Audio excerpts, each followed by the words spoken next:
Bukod po sa PhilHealth, kumpirmado ring nahack ang sistema ng Philippine Statistics Authority o PSA. Ito pa naman ang ahensyang nangangalap ng datos para sa National ID System. Ang detalye niyan, tinutukan ni Chino Gaston. Ilang araw matapos ang malawakang data breach sa personal na impormasyon ng mga miyembro ng PhilHealth, isa na namang ahensya ang napasok ng mga hacker. I'm not at liberty to say it yet, but there are additional agencies in government that have also been subject to a data breach.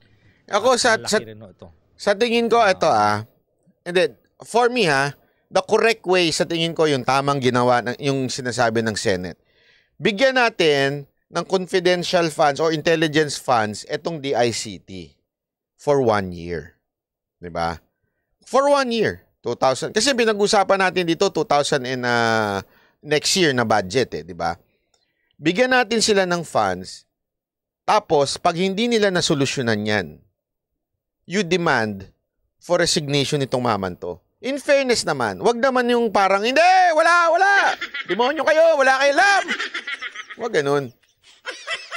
Kasi hindi ko kursunada ito di ba? Ito nga daw yung isa sa mga nakikipag-usap nung kay Glenn Chong di ba? Hindi ko kursunada ito, pero bigyan natin ng pagkakataon ng 1 taon. Pag hindi nyo nasolusyonan yan, lintik na hack na yan.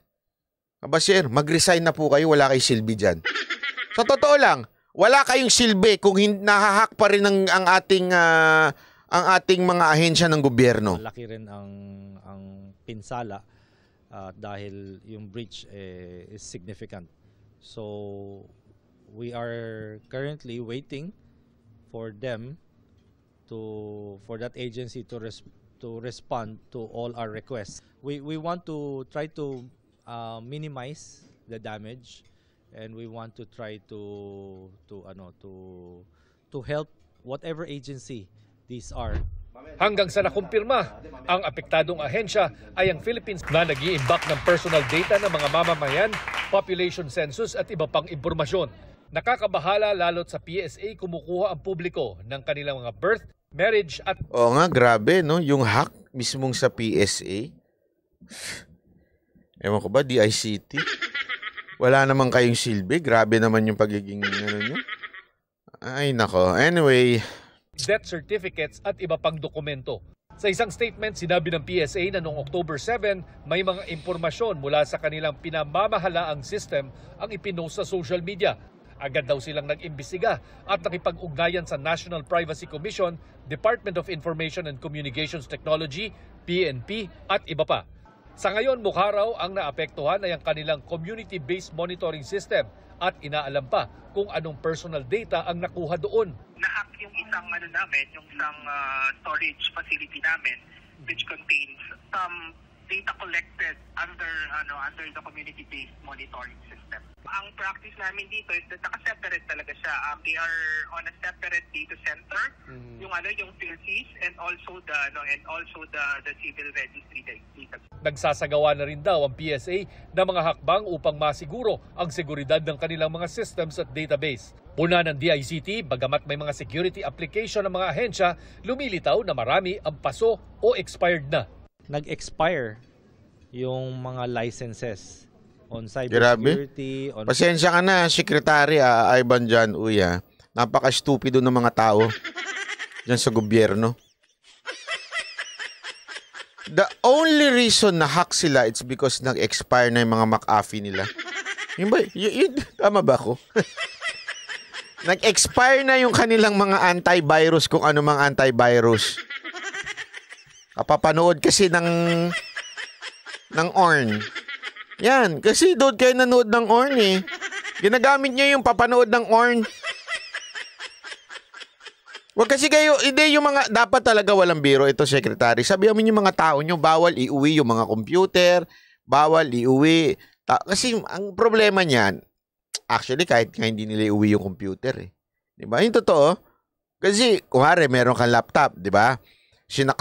Ano ka doon? Sa bahay mo, nasa laptop ka, trabahante ka nung departamento na yun, sinaksa ka naman ng USB, tapos biglang tumigas sa mga kalamnan mo. Gusto mo biglang manood ng ORN. Nanood ka ng ORN. Di ba? Pinasok ngayon yung computer nung empleyado o opisyal ng gobyerno. Pinasok ngayon ng virus. Napunta sa USB. Same USB, isasaksak mo ngayon kasi nandun yung mga, alam mo yun, nandun yung mga trabaho mo. Isasaksak mo ngayon sa opisina. Lilipat ngayon yun. Ganun na nangyayari. Ang problema, matik dapat yan eh. Di ba? Alam mo yan sa computer. Pasensya na kayo, hindi ako nagwi-Windows eh. Pero ganyan kasi kami dati sa Windows. Pag saksak mo ng USB, yung mga antivirus, matik na yan, ini-scan niya na. Di ba? Ganun yun. Malalaman niya na kung meron kagad mga kakaiba dyan sa USB mo na ginagamit mo.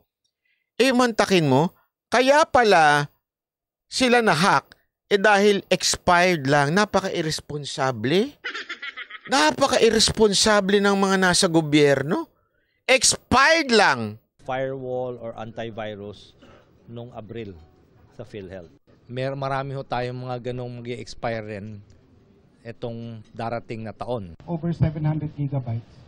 There are, hindi lang siya employee files, there are member files, pero we're not seeing the members database.